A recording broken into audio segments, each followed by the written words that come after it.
Graça e paz, irmãos. Nós estamos reunidos em nome de Jesus, amém? Vamos a mais uma aula dominical, o estudo que nós estamos fazendo do livro de Atos, é isso? Apocalipse, qual que é mesmo? Romanos, muito bem. Abra sua Bíblia em Romanos, capítulo 10. Hoje nós vamos fazer a exposição dos versículos 16 ao 21. O irmão Fábio está trabalhando conosco o capítulo 6, né? O ensino que ele está trazendo para nós a respeito daquele estudo em específico, e nós vamos dando continuidade aqui nos demais capítulos de Romanos. Nós paramos em Romanos capítulo 10, do 1 ao 15, e hoje nós vamos fazer versículo 16 ao 21. Vamos terminar a segunda metade do capítulo 10. Vou pedir para a irmã Vanessa ler para nós. Mas nem todos obedeceram ao Evangelho, pois Isaías diz: Senhor, quem acreditou na nossa pregação? E assim a fé vem pela pregação, e a pregação pela palavra de Cristo. Mas pergunto: porventura não ouviram? Sim, por certo. Por toda a terra se fez ouvir a sua voz e as suas palavras, até os confins do mundo. Pergunto mais: porventura não terá chegado isso ao conhecimento de Israel? Moisés já dizia: Eu vos porei em ciúmes com um povo que não é nação, com gente insensata eu vos provocarei a ira. E Isaías a mais se atreve e diz: Fui achado pelos que não me procuravam, revelei-me aos que não perguntavam por mim. Quanto a Israel, porém, diz: Todo dia estendi as mãos a um povo rebelde e contradizente. Amém. Obrigado, irmão. Eu deixei um resuminho para os irmãos na tela do que nós vimos até aqui para lembrar um pouquinho, né, sobre esse assunto que nós estávamos falando. Então, ao chegarmos nos versículos finais agora aqui de Romanos, capítulo 10, nós precisamos lembrar do fluxo que Paulo estava argumentando aqui, né, desenvolvendo desde o início do capítulo, versículos 1 ao versículo 15. Paulo ele demonstrou que, primeiro, Cristo é o cumprimento da lei, que nós aprendemos bem, né, é o fim da lei. A justiça de Deus ela é recebida pela fé, nos versículos 6 ao versículo 10. Então, nós recebemos a justiça de Deus por meio da fé, e que a salvação está disponível para todo aquele que crê, né, nos versículos 11 ao versículo 13, que a fé ela vem por meio da proclamação do Evangelho, nos versículos 14 e 15. Então, ao longo dos capítulos 9 e 10, nós vamos ver isso também no capítulo 11, Paulo ele vem construindo uma resposta cuidadosamente fundamentada na própria palavra, nas Escrituras. E a gente percebe que ele vai citando muitas coisas do Antigo Testamento. Em Romanos 9, Paulo ele mostrou que a palavra de Deus ela não falhou, porque questionaram a ele. Por que o povo de Deus não creu? Muitos não acreditaram, sendo que eles tinham a palavra. E Deus, em sua misericórdia, sua graça, revelando para nós Jesus através das Escrituras, todo o contexto que Paulo nos mostra é que os judeus tinham tudo isso em mãos, conhecimento da vontade de Deus. Mas então por que eles não criam? A questão, irmãos, na verdade está na forma como Israel respondeu à revelação recebida. Resposta dele diante dessas promessas. Porque Deus continua sendo fiel em suas promessas. Sempre foi e sempre será. Então, no início do capítulo 10, Paulo ele revelou algo ainda mais surpreendente, né? Um dos pontos é que eles tinham zelo por Deus, pela palavra de Deus. Veja lá o versículo 2 de Romanos 10, diz: Porque lhes dou testemunho de que eles têm zelo por Deus, porém não com entendimento. Então eles tinham zelo, mas sem entendimento. Ou seja, o problema de Israel Não era a falta de conhecimento histórico, não era a falta de participação nos trabalhos, porque eles trabalhavam, não era a falta de tradição espiritual, era algo muito mais profundo. E o versículo 3 de Romanos 10 vai dizer o seguinte: desconhecendo a justiça de Deus e procurando estabelecer a sua própria. Aqui está o ponto. Não se sujeitaram à justiça que vem de Deus. Então, enquanto Deus oferecia gratuitamente a justiça, mediante a fé em Cristo, Israel insistia em buscar a aceitação diante de Deus através de seus próprios méritos, seus próprios esforços. Seria impossível, né, eles fazerem. Então, Paulo, ele estava mostrando a necessidade da pregação também, de ouvir a mensagem e de obedecer a mensagem. O versículo 15 de Romanos 10, que concluímos na primeira metade desse capítulo, diz assim: e como pregarão se não forem enviados? Precisam ser enviados. E aí ele deixa até um elogio no final, como está escrito: quão formosos são os pés dos que anunciam coisas boas. A importância de se pregar e anunciar a palavra de Deus. Então, neste ponto, surge essa pergunta, né, que é inevitável. Se o evangelho foi pregado, então, a Israel, por que Israel continua tão incrédulo, né? Será que Israel não ouviu? Será que não entendeu? E é a partir daí que nós iniciamos agora a segunda metade do capítulo 10, né? Esse é um resumo prévio aqui, do versículo 1 ao versículo 15 de Romanos 10. Vou pedir para a irmã Vanessa passar o microfone. Vamos fazer a leitura do versículo 16.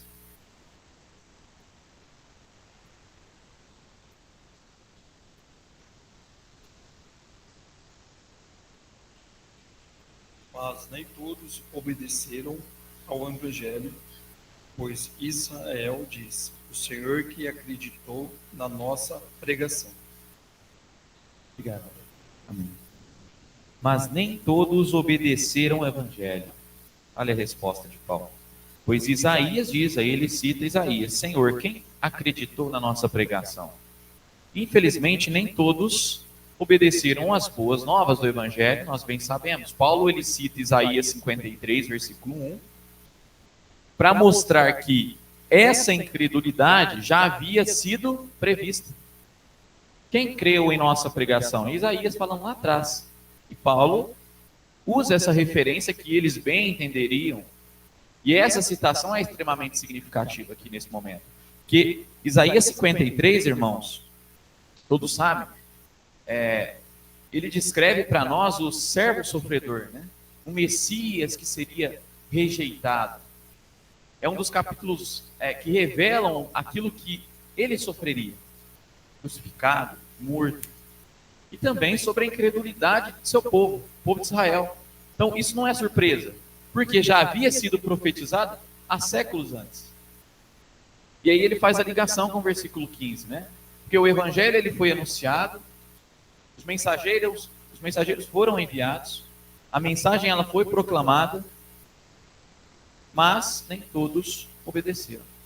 Então Paulo afirma que fé e obediência estão profundamente conectados. Uma coisa puxa a outra. Crer, nós precisamos entender que crer não é apenas aceitar intelectualmente, né? Eu entendi racionalmente isso aí. Mas é submeter-se à verdade revelada. Obedecer a essa verdade que foi revelada.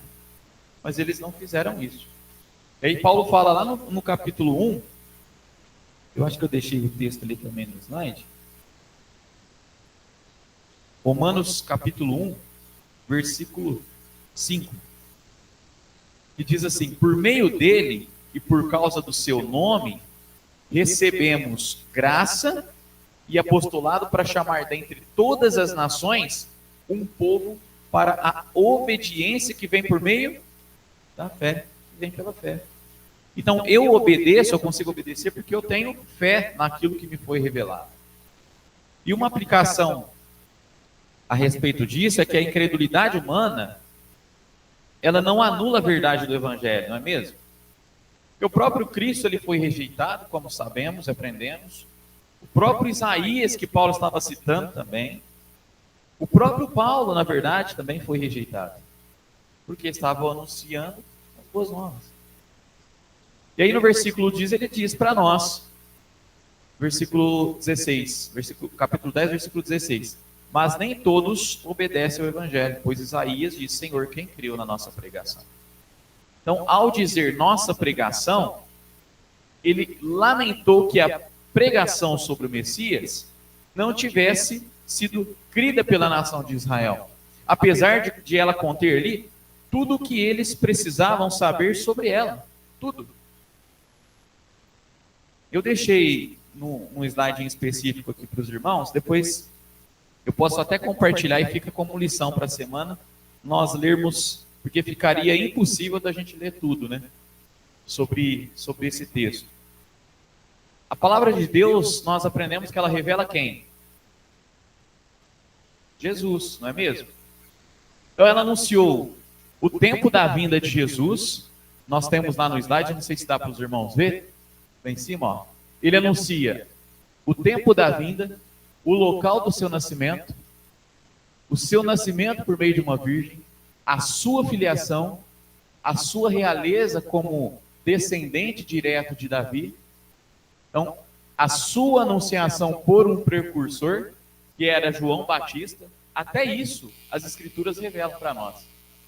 O seu poder para trazer as bênçãos do reino, a sua apresentação à nação de Israel, a sua traição, a rejeição dele pelos judeus, que é o que nós estamos vendo aqui mais uma vez, até isso foi já escrito, a sua morte, depois o cumprimento das promessas, né, a sua ressurreição, o seu lugar à destra de Deus, a esperança de Israel de que Deus o enviaria para a libertação deles, a sua vinda novamente, a aparição, o seu reinado público em justiça como rei sobre toda a terra, e ele ser buscado e adorado pelos gentios.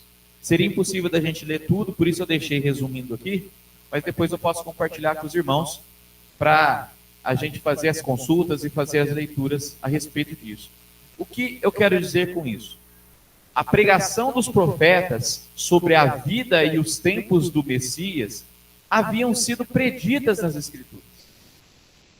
Então Israel tinha tudo na palma da mão. Tudo. Os judeus se orgulhavam de conhecer as Escrituras, liam os textos nas sinagogas, mas eles eram tardos de coração para realmente crer naquelas coisas. Então, os profetas do Velho Testamento falavam do Messias primeiro sofrendo, como nós vimos aqui nesse texto, e depois entrando na glória do seu reino. E esse testemunho não foi dado apenas aos judeus, mas também aos gentios. Também os gentios ouviam, pois o evangelho foi pregado a ambos, né, judeu e gentil. Então, resumindo, as profecias messiânicas formam uma única linha, uma linha contínua de revelação que aponta para quem? Para Jesus Cristo. E nós aprendemos que ele é o Filho de Deus, e as Escrituras mostram isso, que ele é o servo sofredor, o Messias prometido, o rei que há de vir, né, que havia de vir, veio, o filho de Davi, o cordeiro sacrificial, né, aquele que morreria por todos, Salvador do mundo. Esse é Jesus que já havia sido revelado lá atrás, mostrado para eles. E nós temos acesso hoje à Bíblia, né, que nos mostra esse panorama completo de toda a história da criação, propósito de Deus para a vida de toda a humanidade. E nós só precisamos abrir a Bíblia e ler, porque está tudo aqui, né? Bem simples. Como o próprio Senhor Jesus declarou, eu deixei aqui também um texto importante, aqui, ó, João 5,39, que diz: examinais as Escrituras. Então, como discernir? Como eu vou descobrir? Como eu vou saber de onde vem a verdade? O próprio Senhor Jesus está mostrando: examinais as Escrituras, porque julgais ter nelas a vida eterna, e são elas mesmas que testificam de mim. Então, onde a prova, onde a evidência, onde mostra, aonde revela, aonde que explica? O próprio Senhor Jesus fala: examina as Escrituras, ali contém a verdade sobre mim, ali está todo o testemunho a meu respeito. Então, assim, de Gênesis a Apocalipse, toda a Escritura ela converge para uma única pessoa, essa pessoa é Jesus, né? O centro da revelação divina e a esperança de Israel e das nações. Então, percebe que tudo está dentro da palavra de Deus? E aí, isso é importante gravarmos, porque a gente vai entender os próximos versículos. É o versículo 17, eu vou passar para o irmão passar o microfone. Romanos 10, versículo 17. E assim a fé vem pela pregação, e a pregação pela palavra de Cristo. Amém, obrigado. Olha que texto interessantíssimo, irmãos. A fé vem pela pregação e a pregação pela palavra de Cristo. É um versículo que nós vamos gastar um tempinho aqui a mais nele. Um dos versículos mais importantes sobre fé está aqui. Aqui Paulo ele explica o meio pelo qual se produz fé. A fé vem pela pregação. A palavra pregação ela possui a ideia de anunciar, de proclamar, né, a mensagem que foi ouvida. E agora você transmite essa mensagem ouvida.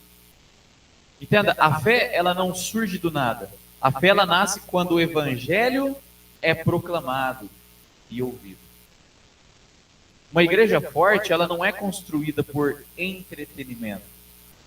Ela é construída pela exposição fiel das Escrituras. Porque você pode vir por qualquer coisa, mas a permanência é porque você ouviu falar daquilo que é mais importante, que é Jesus. O plano de Deus, irmãos, para salvar o homem é perfeito, não é verdade? Levanta a mão quem acha que o plano de Deus é perfeito para a salvação. Todo mundo. É isso aí, unânime, né? Então, no que diz respeito a salvar os perdidos, nós, pecadores, Deus só tem o plano A, não tem o plano B.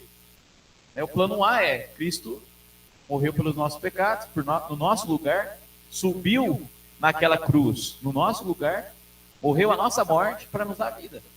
Esse é o plano A. A salvação ela é dada gratuitamente a nós. O evangelho agora ele precisa ser ouvido, aprendido e ensinado, para que inúmeras pessoas também o ouçam, também creiam e também obedeçam. Agora, o mundo denominacional, vamos falar assim, inventou uma variedade de esquemas, né, para tentar salvar os perdidos. Né? Se cria hoje muitas táticas para trazer as pessoas para a igreja. Agora, se não tomarmos cuidado, podemos cometer o erro de criar planos alternativos. Não precisa. Alguns desses métodos, eu acredito, têm seus métodos sim, para que a pessoa esteja a ponto de ouvir a mensagem. Tudo bem. Mas nós não podemos perder de vista o fato de que, no fim das contas, a fé vem por quê? O que acabamos de ler aqui? Por se ouvir a palavra. Se o evangelho não for ensinado, não haverá fé e, consequentemente, não haverá salvação. Paulo diz que nem todos os judeus obedeceram ao evangelho. Significa que eles tiveram contato com a boa notícia, mas não creram e nem se submeteram a ela. E aí chega num ponto que o apóstolo ele cita Isaías, né? Senhor, quem creu na nossa pregação? E aí agora a gente lê no versículo 17, ele falando, consequentemente a fé vem pelo ouvir e ouvir pela palavra de Deus. Significa que a mensagem do evangelho de Cristo, ela precede a genuína fé salvadora. E esse texto também esclarece de forma muito objetiva, irmãos, que ninguém pode ser salvo à parte da obra de Cristo. A fé em Jesus Cristo como Senhor e Salvador é uma condição básica da salvação que nós aprendemos. E essa fé, no entanto, irmãos, ela não é fruto da nossa capacidade da vontade humana. O homem não pode crer de si mesmo. Ah, mas onde fala isso, Lucas? Acompanha lá no slide comigo, Efésios capítulo 2, versículo 8. Diz assim, porque pela graça sois salvos. Por meio de quê? Da graça. Por meio da graça sois salvos. Mediante a fé. E isso vem de vocês? Não. É dom de Deus. Não de obras. Por quê? Para que ninguém se glorie. Então, percebe que a própria palavra, ela é explicativo, né? Então, a pregação do evangelho nós começamos a entender aqui sobre isso, e é algo muito importante, é o meio que Deus decretou para despertar fé no coração daqueles que são chamados por Ele. Por isso, de fato, a fé vem pelo ouvir e ouvir a palavra de Deus. E o que nos leva ao versículo 18. Pedi para o irmão que está com o microfone ali para nós. 18 diz assim: mas digo, porventura não ouviram? Sim, por certo, pois por toda a terra saiu a voz deles, e as suas palavras até os confins do mundo. Amém. Obrigado, irmão. E aí pergunta, porventura não ouviram? E responde sim. Imediatamente após dizer que a fé vem pelo ouvir a palavra de Deus, o apóstolo Paulo pergunta, porventura não ouviram?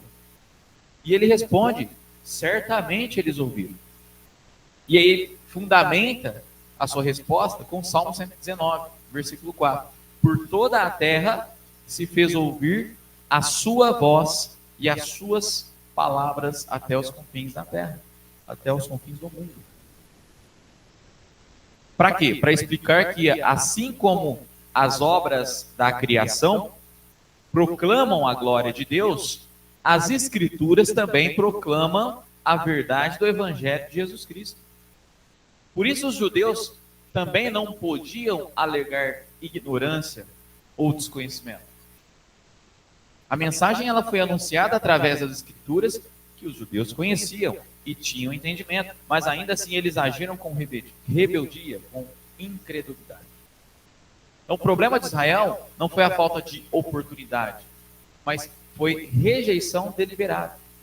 Eles ouviram a mensagem e o verso 18 diz que a voz do evangelho ecoou por todo o mundo e mesmo assim Israel agiu com incredulidade. E é interessante quando nós analisamos as citações de Paulo aqui, do profeta Isaías, de Salmos, né? Com base nesse texto em que ele fala sobre o ministério do servo sofredor e tudo mais, e nessa que é uma das mais claras e belas profecias acerca da obra do Messias, de Jesus, né? O profeta Isaías, ele faz essas duas perguntas. Quem deu crédito à nossa pregação? E quem manifestou o braço do Senhor? E essas duas perguntas revelam que são poucas as pessoas que creem na mensagem de Cristo. São poucas aquelas que Deus manifestou o seu braço, né? Muitos são chamados, mas poucos escolhidos. Então, o braço do Senhor, do qual Isaías fala, lá no texto imediato, né, o contexto imediato, é uma expressão que significa o poder do Senhor. Ou seja, a Bíblia diz que o Evangelho é o poder de Deus para salvar aqueles que querem. Então, por esse motivo, nós, ouvindo a frase, a fé vem pelo ouvir, significa literalmente que a fé vem por ouvir a mensagem, ou seja, a fé genuína vem pela pregação. Então alguém pode perguntar, mas Lucas, qual que é essa pregação? Paulo responde na sequência, né, dessa declaração, pelo ouvir a palavra de Deus. Basicamente o apóstolo está dizendo que a fé vem por ouvir a mensagem, e a mensagem é ouvida por meio da palavra de Cristo.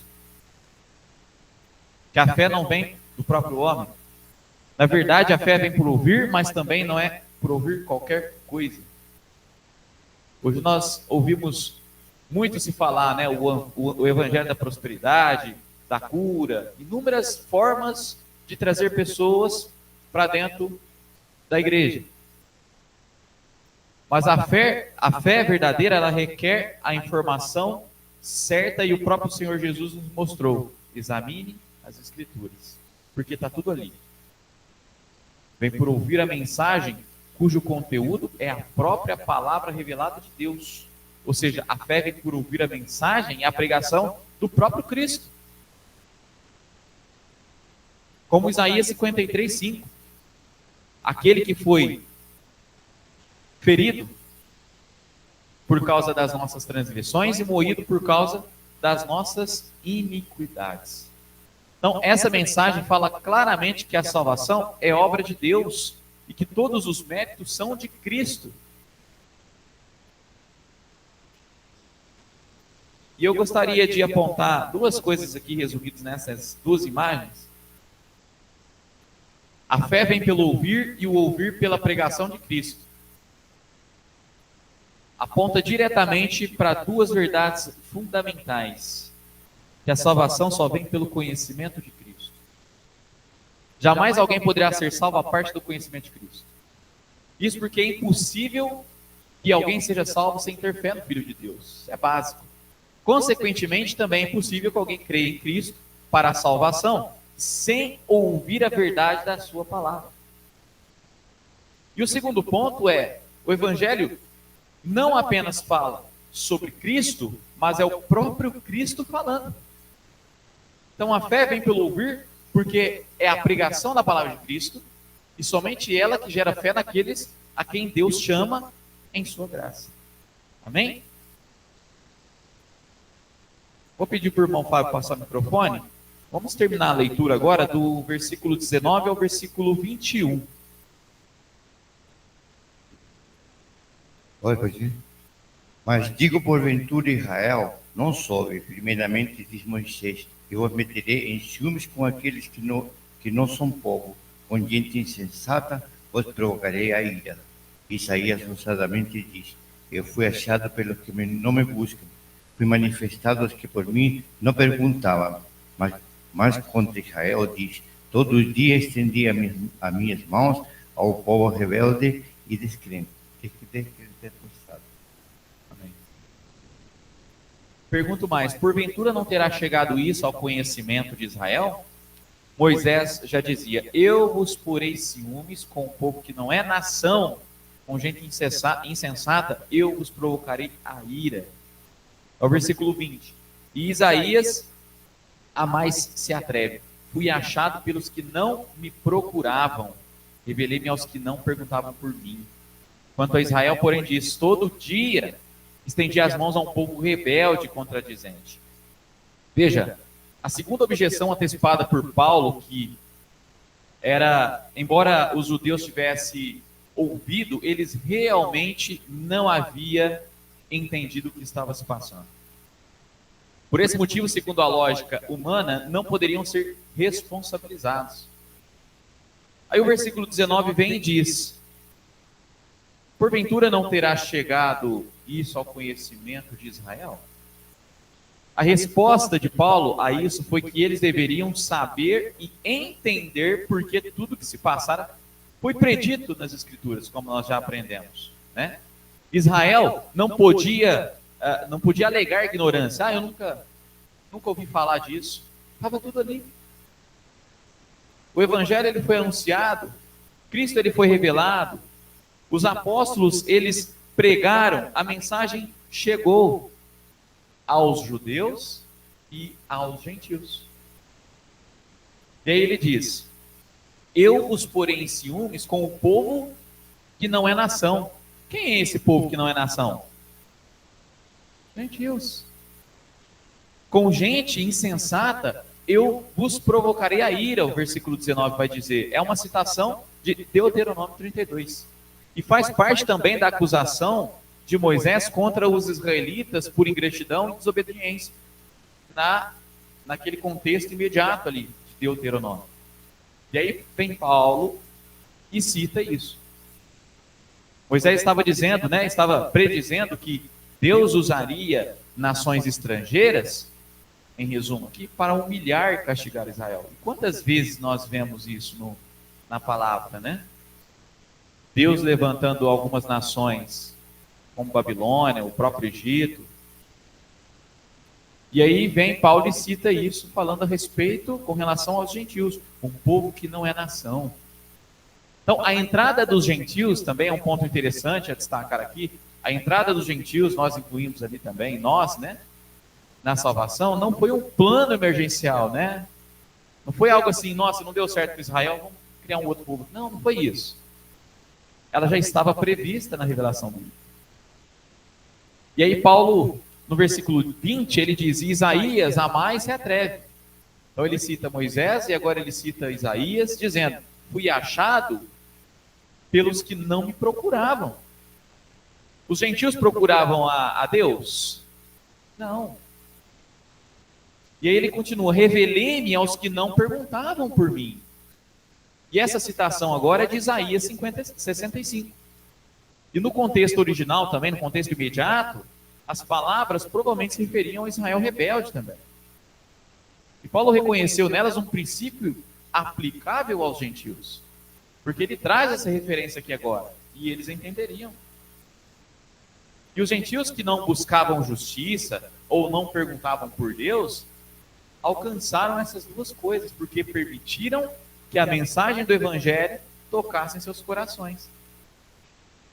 Os gentios não possuíam a lei, não possuíam os profetas, não possuíam as alianças, e mesmo assim foram alcançados pela graça. No Evangelho de Lucas 19, Jesus disse: porque o Filho do Homem veio buscar e salvar quem? Os perdidos.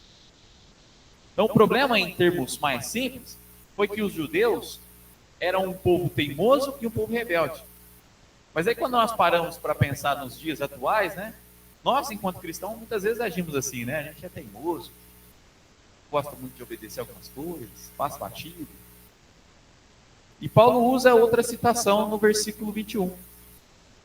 Isaías, mais uma vez, ele diz: quanto a Israel, porém, diz: todo o dia estendia as mãos a um povo rebelde e contradizente. Pensa nisso, irmãos. Todo dia estendia as mãos. Imagina a cena, né? Porque Deus não aparece aqui como um juiz irado nesse texto. Ele aparece como um pai que continua chamando, estendendo a mão, apontando o caminho, mostrando a Cristo, pedindo obediência, né? E essa expressão, ela comunica isso para nós, né? Paciência, persistência, compaixão, longanimidade. Porque nós somos rápidos no julgamento. Mas Deus está mostrando aqui bondade, misericórdia, favor, graça. E aí Paulo está dizendo: é um povo rebelde, né? Israel não pecou por ignorância. A palavra descreve alguém que se recusa deliberadamente a obedecer. Isso é sério. Paulo chama eles de contradizentes. Refere-se à oposição ativa mesmo, não apenas incredulidade, não, mas uma resistência consciente, porque eles tinham todos os textos. E eles liam os profetas, eles liam toda a lei nas sinagogas. Mesmo assim, Deus continua chamando. Isso revela o coração de Deus, a bondade e misericórdia de Deus. E Deus é retratado aqui como esse pai paciente, esse pai amoroso, né, de braços estendidos, pronto para receber o seu filho de volta. É assim. E não querendo que ninguém se perca, né? Olha o que diz na segunda carta de Pedro, no capítulo 3, versículo 9. Pedro escreveu: não querendo que nenhum pereça, senão que todos cheguem ao arrependimento. A salvação apenas? Não. Arrependa. Professe fé. Esse é um chamado constante, né, que a palavra faz. Então, concluindo, irmãos, já está dando tempo aqui, 5 minutos. Nós aprendemos que Deus ele elaborou um plano, e um plano perfeito para salvar os homens. Infelizmente, os judeus daquela época e de hoje recusam-se obstinadamente a crer e a obedecer. Assim como muitas pessoas também se recusam a obedecer o Evangelho de Jesus. Nós precisamos ter essa aplicação pessoal para nós, né? Cada um de nós, olhando para esse texto, deve se perguntar, né? Eu ouvi o Evangelho, eu creio em Cristo, eu obedeci aos mandamentos de Jesus, aquilo que Ele me pede. O capítulo todo, irmãos, ele está repleto de citações do Antigo Testamento, referências do Antigo Testamento, mostrando que o Evangelho não é algo simplesmente novo. Ele já tinha previsto isso no Antigo Testamento. O cumprimento das promessas de Deus. Então, a gente viu citação de Deuteronômio, Isaías, Salmos. Paulo usa tudo isso para mostrar que a justiça de Deus sempre esteve ligada à fé, não há obras da lei. A salvação ela estava prevista para todos os povos, não apenas a Israel. Estava tudo escrito lá no Antigo Testamento. A rejeição de Israel e a inclusão dos gentios já haviam sido profetizadas. Então, essas conexões revelam a coerência da mensagem bíblica, né? O cumprimento progressivo do plano de Deus na história da humanidade. A própria palavra ela se completa. E ela mostra e revela esse Deus bondoso, grandioso. Então, esse capítulo, irmãos, ele me lembra que o plano de Deus ele é amplo, que ele é profundo, que ele é soberano e, ao mesmo tempo, responsabiliza cada um de nós a crer e confessar e anunciar o Evangelho. Uma vez que nós já recebemos de graça, a gente também faz isso, a gente anuncia esse Evangelho que nós recebemos. E essa mesma advertência continua nos dias atuais, da igreja atual. Porque o maior perigo espiritual, e nós precisamos entender muito bem isso, o maior perigo espiritual, irmãos, não é viver sem acesso à verdade. Porque nós temos acesso, concorda? Nós temos a Bíblia, nós temos a palavra, a verdade está ali, foi revelada ali. Agora, o maior perigo é ouvir a verdade repetidamente e ainda assim endurecer o coração contra ela. Imagina só, o povo de Israel ouvia constantemente as Escrituras, falavam das Escrituras nas sinagogas e ainda assim não reconheceram a Jesus como Messias. E hoje, enquanto cristãos, é a mesma coisa. O Evangelho está aqui. Nós ouvimos, nós entendemos, agora nós anunciamos. E repetidamente nós fazemos isso nos cultos públicos, né? Muitos irmãos têm o dom de levar a mensagem no dia a dia também, mas ainda assim muitos endurecem o coração. Então nós podemos, através desse capítulo, tirar bastante lições, e o mais importante, irmãos, do que ouvir a mensagem é obedecer a mensagem, é viver essa mensagem, né? Gastar a nossa vida diante disso. Porque aqui nós sabemos que vale a pena, né? Aqui nós teremos a grande recompensa. Amém? Já deu o nosso tempo. O irmão Patrício levantou a mão.